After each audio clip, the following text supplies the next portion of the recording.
বিএনপির কেন্দ্রীয় vice chairman Shamsuzzaman দুদু বলেছেন, স্বৈরাচার সরকারের পতন হলেও দেশে গণতান্ত্রিক ব্যবস্থা কার্যকর হয়নি। বর্তমান সরকার সংস্কারের নামে শেখ হাসিনার মতো উন্নয়নের সবক শোনাচ্ছে। ফ্যাসিবাদকে দাফন করতে হলে গণতান্ত্রিক সরকারের বিকল্প নেই। নির্বাচিত সরকার রাষ্ট্র ক্ষমতায় না আসলে সংকট দূরীভূত হবে না। তিনি আরও বলেন, দুপুরে নারায়ণগঞ্জের ফতুল্লার কাঠেরপুল এলাকায় মৎস্যজীবী দলের উদ্যোগে সাবেক রাষ্ট্রপতি শহীদ জিয়াউর রহমানের ৪৪তম শাহাদাত বার্ষিকী উপলক্ষে আয়োজিত আলোচনা সভা ও দোয়া মাহফিলে প্রধান অতিথির বক্তব্যে তিনি এসব কথা বলেন। মহানগর মৎস্যজীবী দল আহ্বায়ক জাহাঙ্গীর আলম রতনের সভাপতিত্বে আরও বক্তব্য রাখেন মৎস্যজীবী দল কেন্দ্রীয় সাবেক সদস্য সচিব আব্দুর রহিম, মহানগর বিএনপির সদস্য সচিব আবু আলী ইউসুফ খান টিপু, মহানগর মৎস্যজীবী দলের সদস্য সচিব নাসির উদ্দিন জাহান সাগর সহ আরও অনেকে। স্বৈরতন্ত্রের পতন হলেও আমরা এখনো গণতান্ত্রিক বাংলাদেশ নির্বাচনের জন্য যে পদক্ষেপ সেটা নিতে পারিনি। সেটা হচ্ছে সাধারণ নির্বাচন অনুষ্ঠিত করা সম্ভব হয়।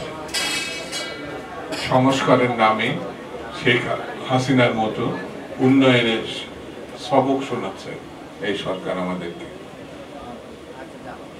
যতদিন নির্বাচিত সরকার প্রতিষ্ঠা করা সম্ভব না হবে ততদিন ফ্যাসিবাদকে দাফন কাফন করা চূড়ান্ত করা যাবে না। একেবারে শেষ পদক্ষেপটি যতদিন আমরা নিতে না পারবো, অর্থাৎ নির্বাচিত সরকার প্রতিষ্ঠা করতে না পারবো, ততদিন পর্যন্ত সংকট দূরীভূত হবে না।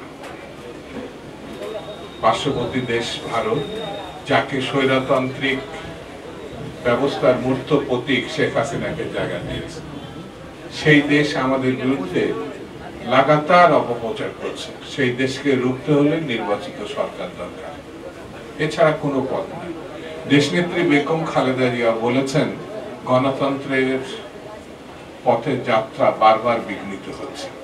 হাজার হাজার শহীদ আমাদের ছেলেমেয়েরা রক্ত দিয়ে গণতন্ত্র ফিরিয়ে এনেছে, স্বৈরতন্ত্রের পতন ঘটেছে, তাদের বিচারের ব্যবস্থা করতে হবে। এছাড়া মুক্তির কোনো দ্বিতীয় পথ নেই। আমাদেরকে ঐক্যবদ্ধ থাকতে হবে। আমাদের নিজেদের মধ্যে ঐক্য যাতে বিনষ্ট না হয়, সে এমন কোনো পদক্ষেপ বা বক্তব্য দেওয়া ঠিক হবে না যে বক্তব্যের কারণে ঐক্য বিনষ্ট হবে। ঐক্য বিনষ্ট হলে স্বৈরতন্ত্রের সুবিধা আমরা সেটা হতে দিতে পারি না। সেই জন্য বন্ধুরা, আসুন আমরা ঐক্যবদ্ধভাবে গণতন্ত্র প্রতিষ্ঠার যে লড়াই, সেই লড়াই এখনো শেষ হয়নি। সেই লড়াইকে আমাদের সাফল্যের চূড়ান্ত পর্যায়ে নিয়ে যেতে হবে।